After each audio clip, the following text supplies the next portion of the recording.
living a holy life for a Christian is a command to obey. Sugo kini. Dili ni choice, dili ni nga, depende ra na gud nimo gud og maghuli ka or dili ka maghuli. No, it is not a choice. A Christian should live a holy life. In ang Bible, as it is written, as He hath called you is holy, so be ye holy. Why? Because usan ini mga adlaw, the Lord Jesus Christ will present us to Himself. Yun ang Bible sa Ephesians 5:26 and 27 that He might sanctify and cleanse it with the washing of the water by the word, that He might present it unto Himself a glorious church, not having a spot or wrinkle or any such thing, but that it should be holy and without blemish. A holy life is required for every Christian. A holy life is demanded for every Christian. A holy life is expected from every Christian. A holy life is commanded to every Christian. Dili ni choice nga, depende ra na to good, naman tayo choice sa kinabuhi. No, this is not one of your choices.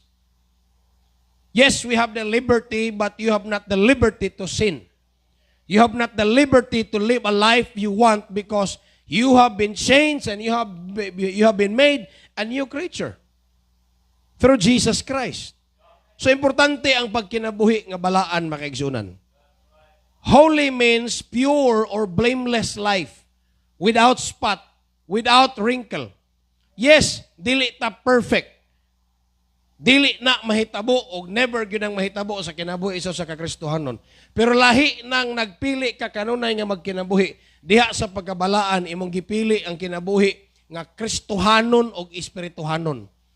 Kay sultian ti ka, kung wala ka magkinabuhi sa pagkabalaan, bot pasabot na wala kay kristohanong kinabuhi. Your Christian life is dead. The moment we believe on the Lord Jesus Christ, we were baptized in Him. The old self is already buried. Gilubong na ang imong daang pagkatao.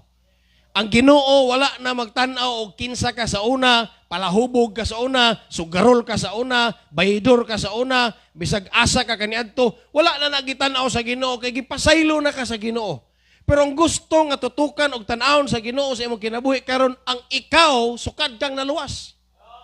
Og maunay gilista, maunay girecord, og maunay tubagon nimo sa Dios sa diyang mabalik ang Ginoo.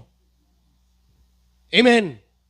Ang imong daang pagkatao, gilubong na, gipasaylo na.